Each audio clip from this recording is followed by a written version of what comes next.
एक गंभीर मुद्दे पर, एक मुद्दे पर जिसको एक्चुअली चर्चा का विषय होना ही नहीं चाहिए, उस पर आपके सामने आए हैं क्योंकि कुछ ऐसी बातें कही जाती हैं, कुछ ऐसे शब्दों का इस्तेमाल करती है भारतीय जनता पार्टी और खुद प्रधानमंत्री मोदी की शर्म आती है। कभी कभी व्हाट्सएप पढ़ के लगता है कितनी घटिया भाषा है, और उसके कुछ घंटे बाद प्रधानमंत्री वही भाषा बोलते हुए मंच से नजर आते हैं। तो इस देश का प्रधानमंत्री घटिया व्हाट्सएप लिखते हैं या इस देश को चलाने की कुवत रखते हैं, सवाल इस बात का है। असलियत यह है कि 10 साल की मोदी सरकार के बाद आज जब यह देश चुनाव के मुहाने पर आकर खड़ा है, तो प्रधानमंत्री को अपना रिपोर्ट कार्ड दिखाकर वोट मांगना चाहिए, प्रधानमंत्री को अपने काम गिनाने चाहिए, लेकिन उसमें नील बटा सन्नाटा स्कोर है, उसमें जबरदस्त फेल का ठप्पा लगा हुआ है।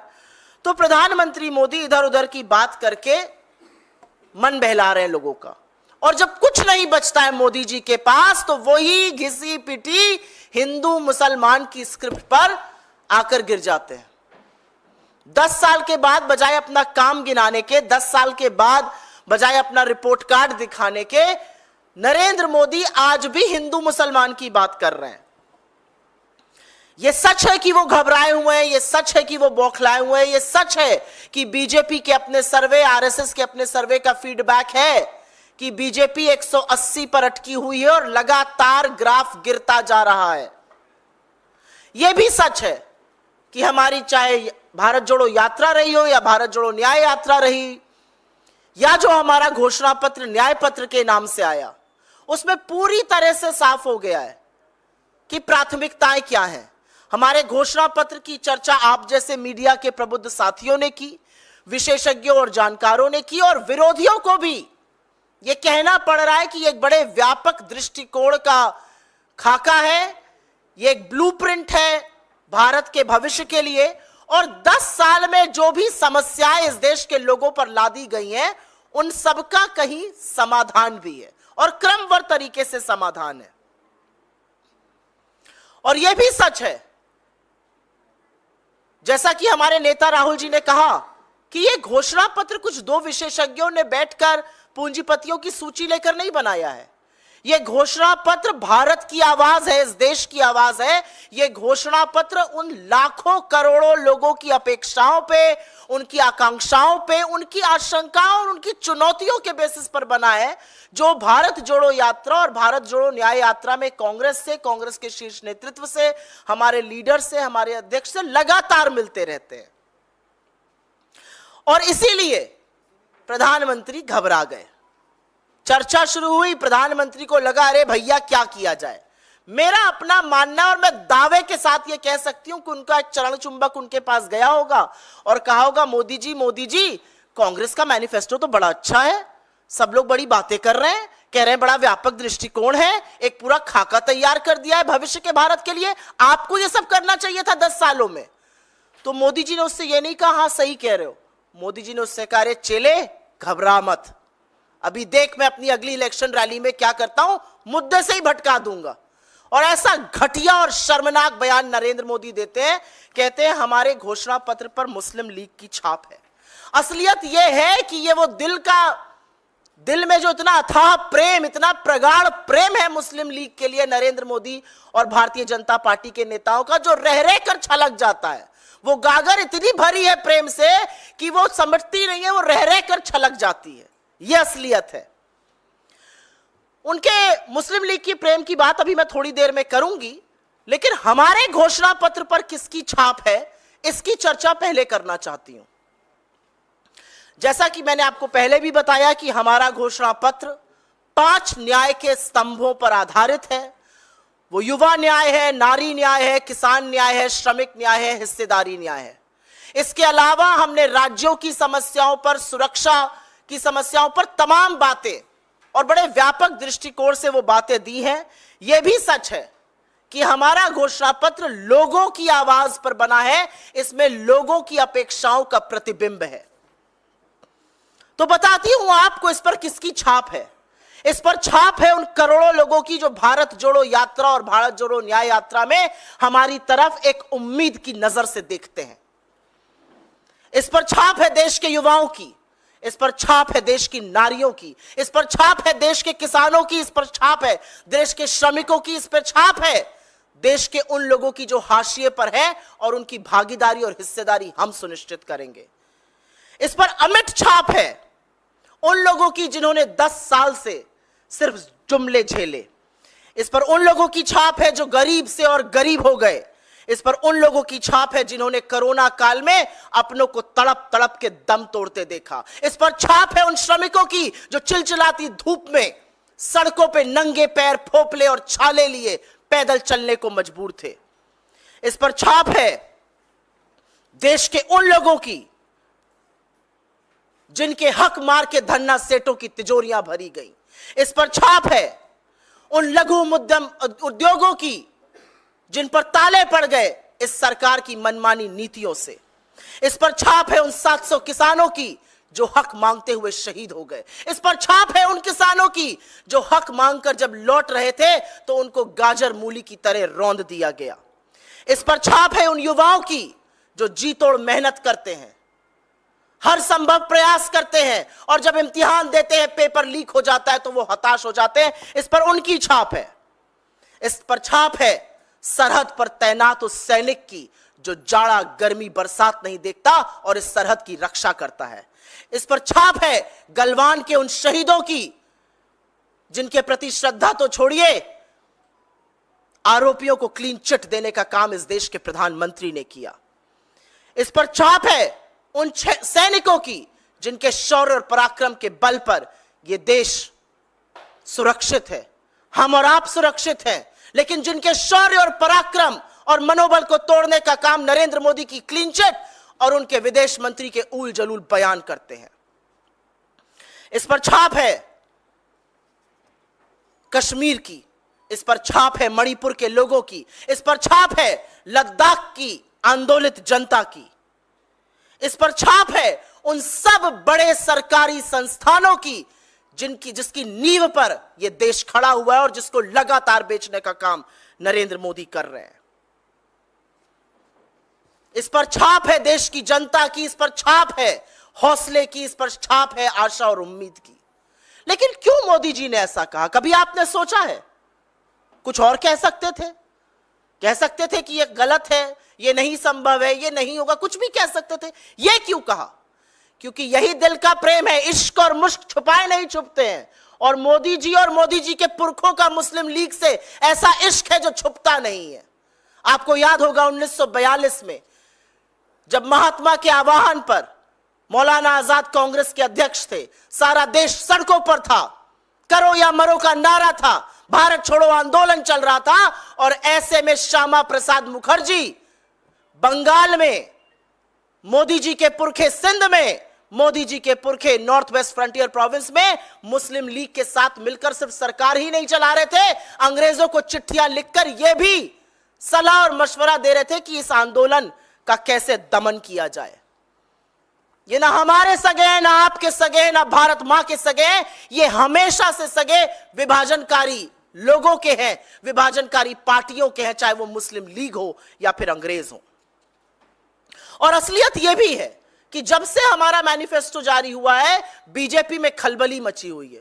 बेचारों को समझ ही में नहीं आ रहा है क्या किया जाए। वैसे ही 180 पर अटके हुए हैं, शनै शनै वो अब कम होता जा रहा है। और इसीलिए मैं 1 मिनट में जरूर अपने मैनिफेस्टो का, जरूर अपने न्याय पत्र का जिक्र करना चाहती हूं कि क्यों हमें फक्र है इस पर, क्यों लोग कह रहे हैं कि एक व्यापक दृष्टिकोण है, क्यों लोग कह रहे हैं कि यही देश की तकदीर और तस्वीर बदलेगा। हर उस समस्या का, चाहे वो बेरोजगारी हो, महंगाई हो, आर्थिक असमानता हो, गरीबी हो, भूखमरी हो, महिलाओं के खिलाफ अपराध हो, हर उस समस्या का जिसको देश ने 10 साल में झेला है, इस मैनिफेस्टो में पूरी तरह से समाधान है। युवा बेरोजगारी का दंश सह रहा है। हम कहते हैं हमारी सरकार बनेगी 30 लाख सरकारी नौकरियां देंगे। हमारा कहना है कि हम अप्रेंटिसशिप स्कीम के अंतर्गत 1 साल के लिए हर ग्रेजुएट और हर डिप्लोमा धारक को 1 लाख का स्टाइपेंड देंगे। हम कहते हैं कि पेपर लीक से आपका हौसला टूटेगा नहीं, क्योंकि ऐसा सख्त कानून बनाएंगे कि आपके साथ भविष्य के खिलवाड़ करने वालों की रूह कांप जाएगी। हम कहते हैं कि 4 साल ठेके पर सरकार सेना की नौकरी नहीं चलेगी, अग्निवीर को खत्म करेंगे और पुरानी जो विधि थी उसको बहाल करेंगे। हम किसानों जिनका हौसला टूट गया, जिनको आतंकी कहा गया, जिनके ऊपर आंसू गैस के गोले छोड़े गए, जिनके रास्ते में कीलें गड़ा दी गई, हम उन किसानों को एमएसपी की कानूनी गारंटी देंगे। हम उनका कर्जा माफ करेंगे, 16 लाख करोड़ पूंजीपतियों का माफ नहीं करेंगे। हम उनके खेती को, उनके बीज को, उनकी खाद को, उनकी दवाई को, उनके खेती के उपक्रम को जीएसटी से मुक्त करेंगे। हम नारी के हाथ में संसाधन देंगे। महालक्ष्मी स्कीम के चलते हम गरीब परिवार की महिला मुखिया को 1 लाख रुपए सालाना देंगे। हम नई सरकारी नौकरियों में महिला को 50% आरक्षण देंगे। हम श्रमिकों के न्याय की बात करते हैं। हम मनरेगा, जिसने ग्रामीण भारत की तस्वीर बदल के रख दी, हम उसके मानदेय को प्रतिदिन बढ़ाकर 400 रुपए करेंगे। हम गिग वर्कर्स को सामाजिक सुरक्षा देंगे। हम 25 लाख रुपए की एक हेल्थ योजना की बात कर रहे हैं, जैसे हमने राजस्थान में चलाई, जिसके तहत इलाज, दवाई, टेस्ट सब उसमें आएगा। हम हिस्सेदारी की बात करते हैं। हम कहते हैं कि गिनती करनी ही पड़ेगी, क्योंकि जब तक आप सामाजिक और आर्थिक सेंसस नहीं कराइएगा, नहीं पता चलेगा कि समस्या कितनी है। हम हाशिए पर दलित, शोषित, वंचित, आदिवासी, पिछड़े लोगों की भागीदारी सुनिश्चित करेंगे। हम पता करेंगे कि वो कौन गरीब जनरल कास्ट के भी लोग हैं जो दंश सह रहे हैं गरीबी का और जिनकी मदद होनी चाहिए। हम जंगल जमीन पर कानूनी हक देंगे लोगों को। वन अधिकार अधिनियम लागू किया जाएगा। हम आदिवासी बाहुल्य क्षेत्रों को अधिसूचित करेंगे। हम राज्यों की बात करते हैं। हम मोदी जी की तरह मुंह नहीं मोड़ लेते हैं। हम जम्मू कश्मीर को पूर्ण राज्य का दर्जा वापस बहाल किया जाएगा, यह कहते हैं। पौंडीचेरी को, पुदुचेरी को पूर्ण राज्य का दर्जा देंगे। आंध्रा को विशेष राज्य का दर्जा मिलेगा। लद्दाख में आज भी लोग सड़कों पर आंदोलित हैं, वहां पर धारा 144 लगाकर इंटरनेट सस्पेंड करके दमन किया जा रहा है। हम 6th शेड्यूल ऑफ कॉन्स्टिट्यूशन का अमेंडमेंट कर लद्दाख की जनजातियों को उसमें इंक्लूड करेंगे। हम मणिपुर की वर्तमान सरकार को बर्खास्त करेंगे और सुलह आयोग की एक नियुक्ति करेंगे। यह होता है एक व्यापक दृष्टिकोण, जहां पर युवाओं की बात हो रही है, किसानों की हो रही है, महिला की हो रही है, श्रमिकों की हो रही है, हिस्सेदारी की बात हो रही है, जहां पर देश के राज्यों की बात हो रही है।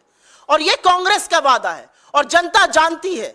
हम जब वादा करते हैं तो उसको पूरा करते हैं। यह कांग्रेस की ही सरकार थी जिसने सूचना का अधिकार, शिक्षा का अधिकार, मनरेगा, खाद्य सुरक्षा बिल जैसे बड़े बड़े कानून दिए। ये कांग्रेस की कर्नाटक, तेलंगाना और हिमाचल में चलने वाली सरकारें हैं, या हमारी राजस्थान और छत्तीसगढ़ की वो सरकारें जो अब नहीं रही।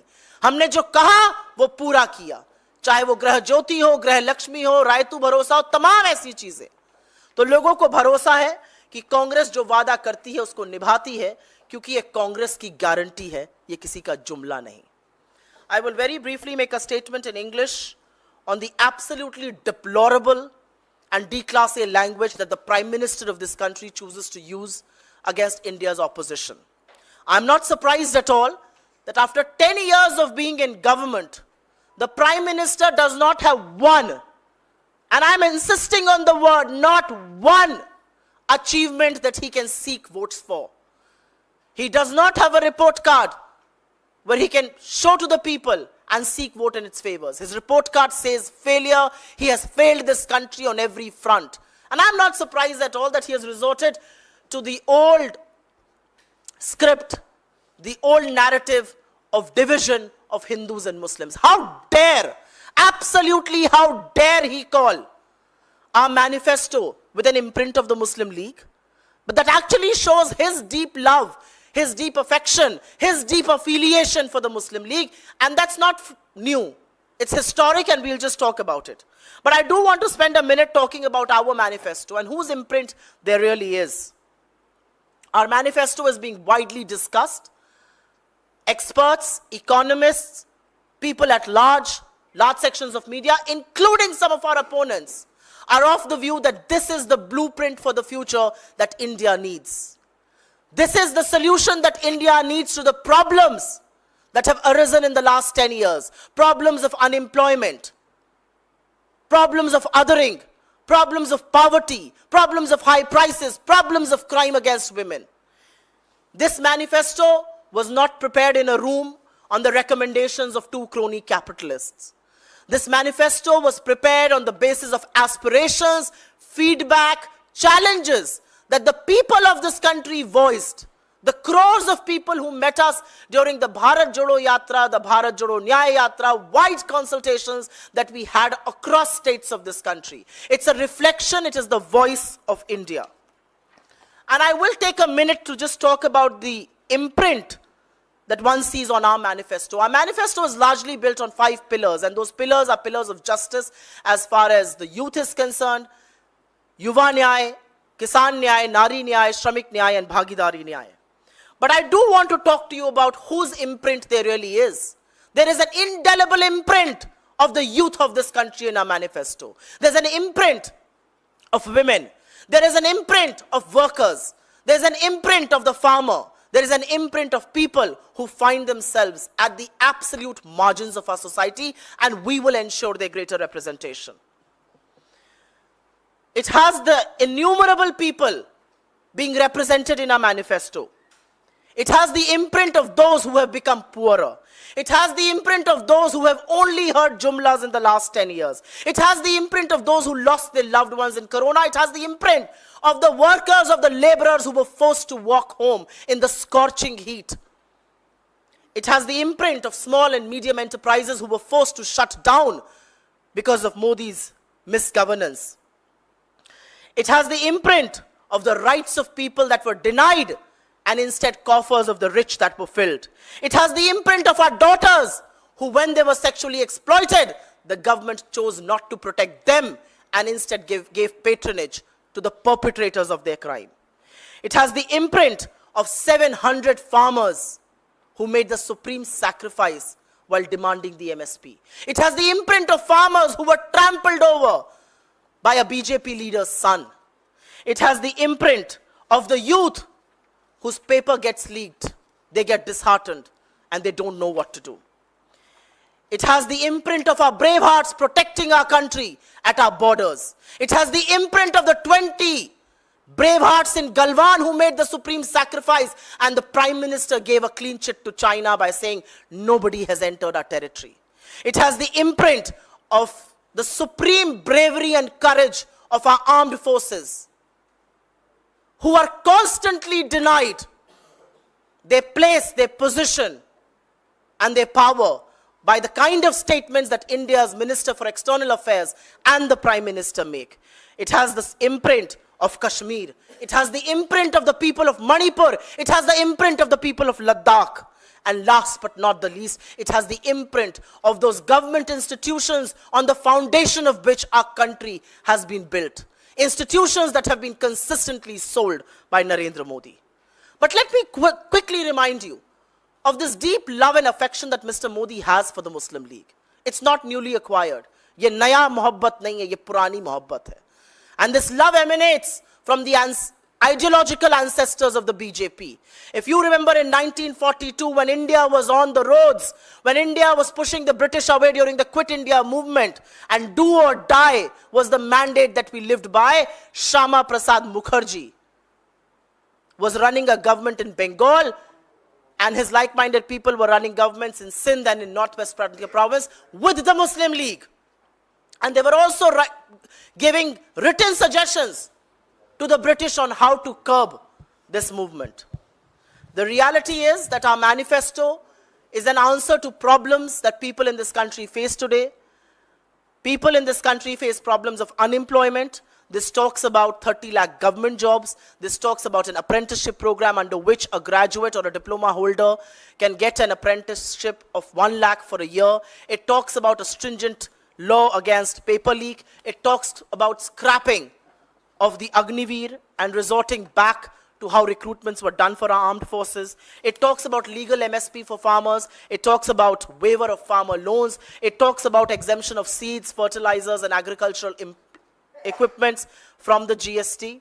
It talks about Mahalakshmi, where women household of poor families will get 1 lakh a year. It talks about 50% reservation for women in new government jobs. It talks about increasing the daily wage under Manrega to 400 rupees a day. It talks about gig workers getting social security under law. It talks about a health insurance scheme of 25 lakh rupees, which will cover treatment, test and medicines. It talks about an economic and caste census. It talks about legal rights of water, forest and land for our tribals. It talks about strict implementation of the Forest Rights Act. And as far as the states are concerned, it promises to restore full statehood to Jammu and Kashmir. It promises to give full statehood to Puducherry. It promises to give a special status to Andhra. It promises to include Ladakh, where people are out on the streets as we speak, to be included in the 6th schedule of the Constitution. It promises to amend the NCT Delhi Government Act of 1991. It seeks the removal of the government of Manipur and instead have a rehabilitation. The people of this country believe that the Congress walks the talk. The Congress, during its 10 years of UPA, gave right to education, right to information, right to food, Manrega, and other schemes like that. Our governments in Karnataka, Telangana, and Himachal have walked the talk on the schemes that we had promised, whether it's Raitu Bharosa or Grah Lakshmi or Grah Jyoti or OPS and other schemes like that. And with that in mind, the Prime Minister is rattled. He's running helter-skelter. He's scared because he realizes that his tally is consistently dwindling. He is absolutely not being able to cross that 180 mark, and which is why blasphemous statements like these are being made. आपके सवालों का स्वागत है. अगर सवाल इससे जुड़े हुए हो तो बहुत अनुग्रहित रहूंगी. क्या क्लैरिफाई करेंगी क्या कि जो मुस्लिम लीग की बात प्रधानमंत्री कर रहे हैं, या जिस मुस्लिम लीग की बात आपने अभी की 1940 में, वो मुस्लिम लीग जिन्ना की थी, और जिस मुस्लिम लीग से आपका गठबंधन है केरल में, वो इंडियन यूनियन मुस्लिम लीग है. मैं सवाल का जवाब दूंगी, लेकिन मैं पहले प्राइम मिनिस्टर के स्टेटमेंट की बात करूंगी. और प्राइम मिनिस्टर का स्टेटमेंट इतना घटिया और इतना शर्मनाक है कि उनको थोड़ा आत्मचिंतन करना चाहिए. नरेंद्र मोदी भाजपा के प्रचारक मात्र नहीं है. नरेंद्र मोदी इस देश के प्रधानमंत्री हैं. प्रधानमंत्री पद की कुछ गरिमा होती है, प्रधानमंत्री पद की कुछ मर्यादा होती है, लेकिन प्रधानमंत्री गरिमा और मर्यादा को ताक पर रखकर लगातार बोलते हैं. सबके साथ सबके विकास की बात करते हैं और फिर इस तरह की बातें करते हैं. क्या उनको हमारे मैनिफेस्टो में दिख रहा है? उनको हमारे मैनिफेस्टो से क्या दिक्कत है? क्या गरीबों की, आदिवासियों की, युवाओं की, महिलाओं की, किसानों के हक की बात करना गलत है? और अगर गलत है तो यह गलती हम बार बार करेंगे. बताएं कहां किसकी छाप दिख रही है? क्या मोदी जी ने हमारे मैनिफेस्टो का एक पेज भी पढ़ा है? या उनकी आईटी सेल के गुर्गों ने जो व्हाट्सएप पे चलाया, जो आईटी सेल पे चलाया, वो बोल देते हैं? तो मैं क्यों ना मानूं कि वो जो घटिया व्हाट्सएप आपके फोन पर आते हैं वो खुद नरेंद्र मोदी जी बैठकर लिखते हैं. 18-18 घंटे देश के लिए काम नहीं करते हैं. 18-18 घंटे यही घटिया चीजें लिखने में बिताते हैं. 18-18 घंटे व्हाट्सएप फॉरवर्ड लिखते हैं. 18-18 घंटे ये नापाक बातें, ये घटिया बातें करते हैं. ये असलियत है. Ma'am, the same allegations have been also leveled by the BJP president JP Nadda, in which he said that in 1929 it was Muslim League who had promised about the reservation on the basis of religion, and that is what Congress is also repeating. So he is saying that Congress only believes in appeasement politics, and he also mentioned that what was the reason that when Rahul Gandhi went to Wayanad for his nomination, Congress party's flags were not there, and he said that this clearly shows Congress supports Muslim League only. I first want to make a very strong statement on the BJP president, Mr. Nadda. Mr. Nadda's utility in the BJP is to go and receive the Prime Minister when he comes from his overseas tour. He should choose not to make these silly statements because he exposes his absolute political and moral bankruptcy. That's the first statement I want to make. The second statement that I would want to make is that when India was fighting against the British, and when India was saying do or die, and when the Quit India movement was in progress, why did your political ideologue Shama Prasad Mukherjee write to the British to curb the do or die movement? Why did he choose to run the governments with Muslim League in Northwest Frontier Province, in Sindh and in Bengal, when Congress governments had already resigned? So I do believe that the BJP president knows very little. should speak a little less. That's the first point I want to make. The second point that I want to make is, as far as Wayanad is concerned, or as far as any other state of India is concerned, why do you think the Prime Minister is using this language? Or why do you think Mr. Nadda is making all those silly allegations? Because Mr. Nadda sees a looming and a largely looming defeat. The reality is, our internal surveys and BJP's internal surveys are bang on. 180 is what they are at, and that tally is dwindling. And anything else that they are saying is basically distracting from the issues that really matter. I challenge Mr. Nadda to go on any stage, his party stage, a rally, a political fora, a channel like yours. Get your editor to interview Mr. Nadda and ask him to speak for 2 minutes on unemployment. Ask him to speak for 2 minutes on price rise. Ask him to speak for 2 minutes on crime against women. Ask him to speak for 2 minutes as far as the farmer's plight is concerned. I bet my bottom dollar on it, he will not be able to say a word.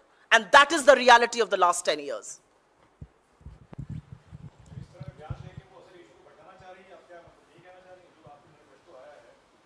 मैंने अपने शुरुआत में ये कह दिया था. Okay तो ma'am जो आप लोग आपत्ति दर्ज करा रहे हैं कि प्रधानमंत्री का जो बयान है वो विभाजनकारी और सांप्रदायिक एक किस्म से है, तो क्या इसकी शिकायत आप लोग चुनाव आयोग से करने पर विचार कर रहे हैं? यस मैम ये जो मुझे ऐसा लगता है कि चुनाव आयोग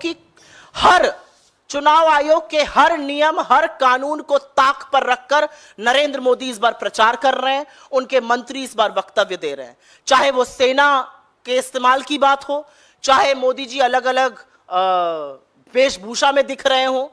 असलियत यह है कि देश की जनता समझ गई है कि राजा जो है वो प्रजा को भटका रहा है.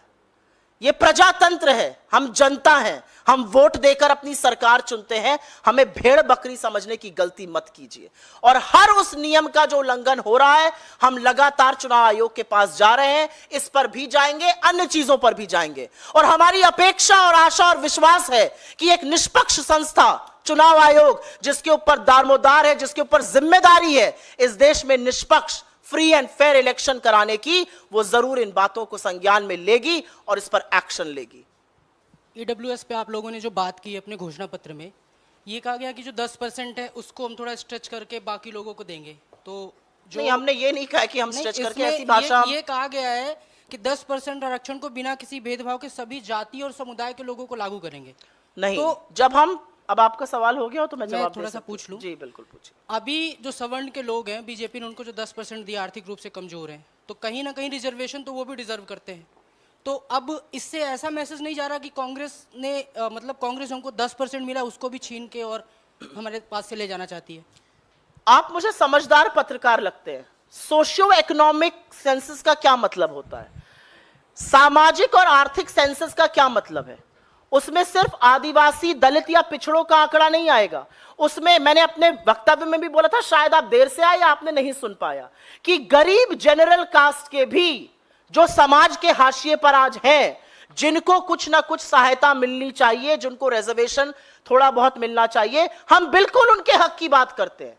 मेरे नेता एक बात कहते हैं और वो बात दोहराना जरूरी है. आपको पैर में चोट लग जाए, आप पर प्लास्टर लगेगा या बैंडेज लगेगा या कास्ट लगेगा, इसका निर्णय डॉक्टर खुद नहीं कर सकता है. इसका निर्णय तब होगा जब एक्सरे होगा. उस एक्सरे में पता चलेगा आपका लिगामेंट टेयर हुआ है, आपका हेयरलाइन फ्रैक्चर है, आपकी हड्डी टूटकर अलग हो गई और उस हिसाब से उसका इलाज होगा.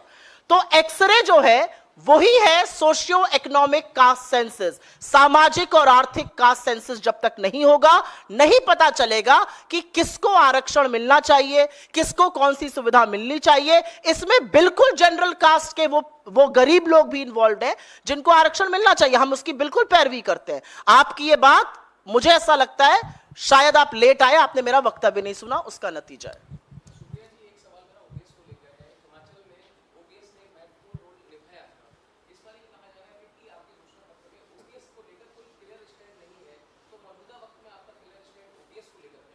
आपका ये सवाल जिस दिन हमारा घोषणा पत्र जारी हुआ था, उस दिन घोषणा पत्र के जो चीफ आर्किटेक्ट हैं श्री चिदम्बरम जी से भी पूछा गया था और मुझे लगता है उन्होंने इसका बिल्कुल स्पष्ट जवाब दिया था. और उस जवाब में उन्होंने जो कहा था वो मैं दोहरा देती हूं. उन्होंने कहा था, और ये बिल्कुल सच बात है, कि हिमाचल में, राजस्थान में और छत्तीसगढ़ में हमने ओल्ड पेंशन स्कीम लागू करी।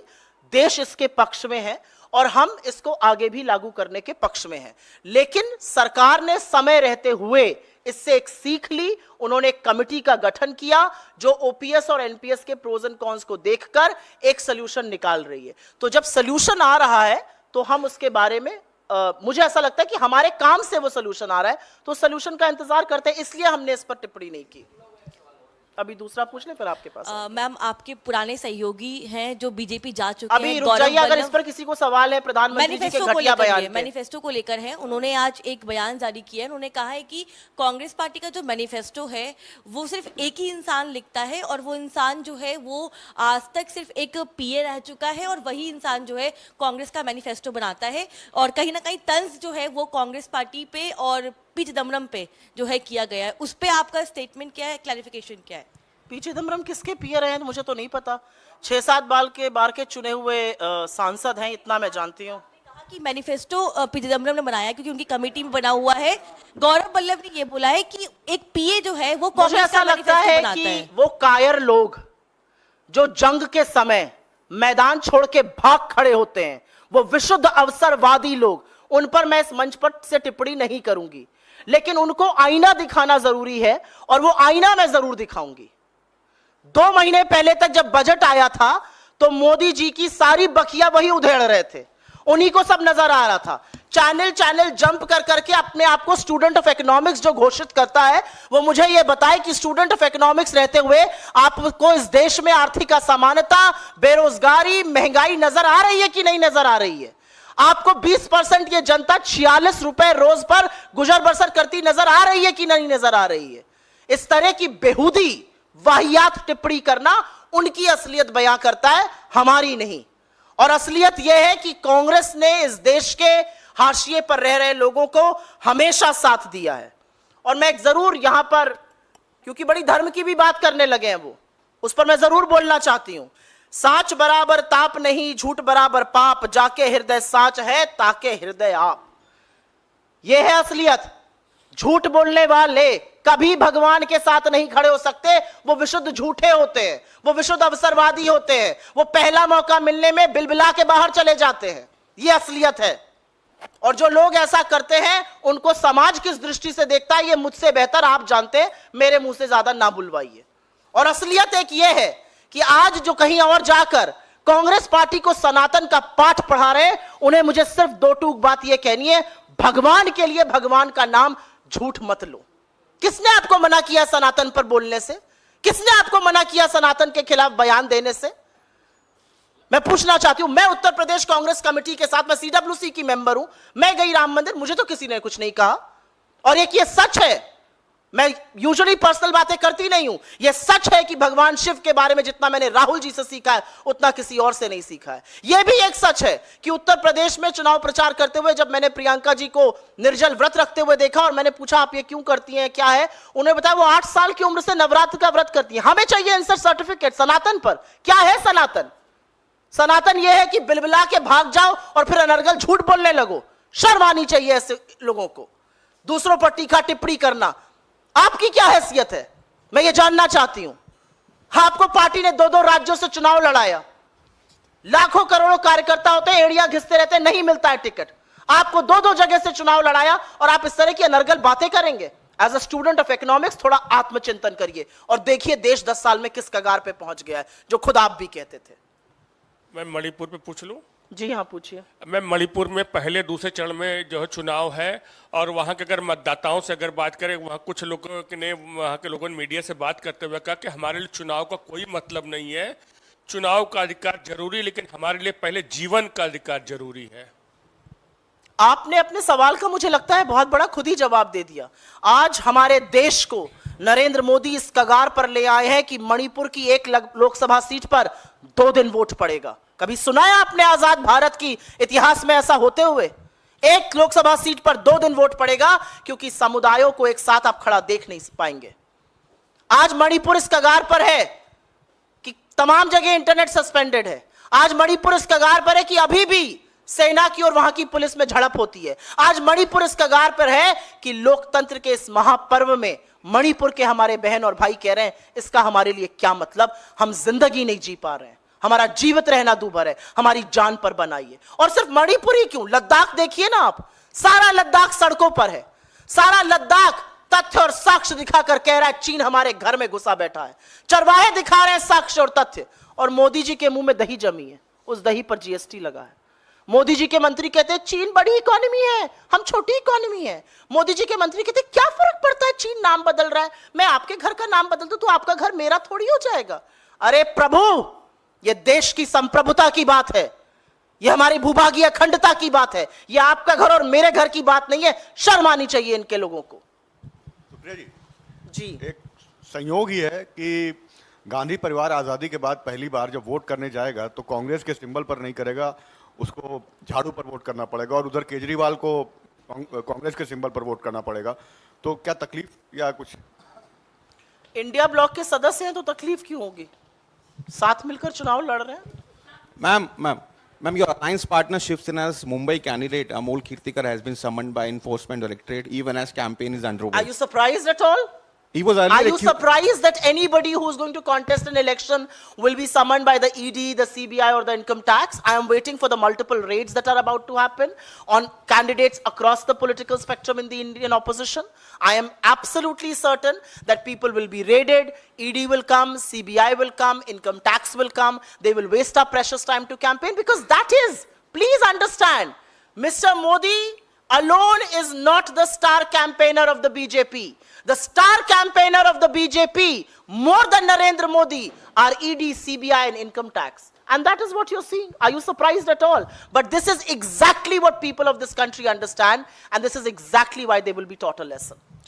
मैम एक सवाल है प्रशांत किशोर, एक सवाल है मैम प्रशांत किशोर के इंटरव्यू से, उन्होंने एक तो कांग्रेस कंसल्टेंट्स की बात पर जवाब नहीं देती हूँ, राजनीतिक लोगों पे बात करिए, कंसल्टेंट्स की बात पे क्या जवाब देना है? जी हाँ, आपके अलायंस पार्टनर संजय सिंह की तरफ से बयान आया, उन्होंने बोला है कि अलायंस का एक कॉमन मिनिमम प्रोग्राम होना चाहिए था, अलग से मैनिफेस्टो जारी करना सही नहीं, क्योंकि लोगों में एक मैसेज देने की जरूरत है कि हम सब एक हैं। मुझे ऐसा लगता है कि हमारे सारे तमाम अलायंस पार्टनर्स इन्हीं समस्याओं पर बात कर रहे हैं, इन्हीं समाधानों की बात कर रहे हैं। उन्होंने किस कॉन्टेक्स्ट में कहा है मुझे नहीं पता, पर मुझे लगता है कि यही कॉमन मिनिमम प्रोग्राम का भी खाका है।